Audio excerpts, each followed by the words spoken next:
Wallet check. Wallet check. Wallet check. Oh. Hindi aking pera yan ha.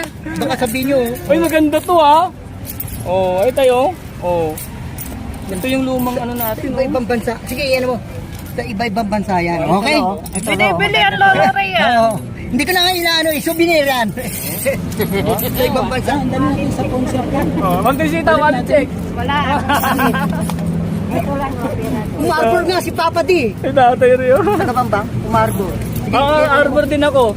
Arbor din ako tayo. Binibenta yan. Ayan. Ano, yung souvenir namin. Yung souvenir namin. Uy, binibenta yan. Ito, gusto ko to. Binibili Ito, nila bago to, yun. may bago to tayo. Ito, may bago. Yung mga coin, ano, Ano ba ito, may bago collector. to eh. Pilak yan. Kaya nga, may bago. Silver yan, silver. Hindi, ano to oh. Silver. sing-sing. Silver nga yan. May kita nga ako. May bago.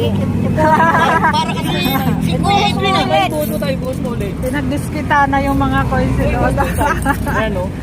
Meron dito eh. Lolo Ray, meron niya sa Facebook, nakikita ko. Binibili nila ng 500. Ayaw na sabi.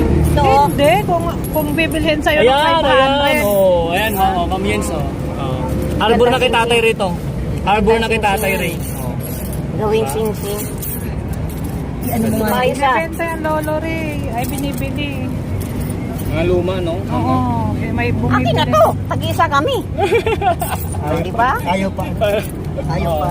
Pati si Ma'am Madam Trisita kumuha din oh. Parehas na dalawa. May malaki to dati, di ba? Yung tag-piso. Yun. Sa mama ko, marami. Nakikita ko yan sa Facebook eh. Salamat. May mga gustong bumili ng ganyan. Di ba? Thank you Ma'am Jens. Oh. Nakatakbo sa akin Meron tayong ano, souvenirs mula kay Tatay Rinaldo Rodriguez.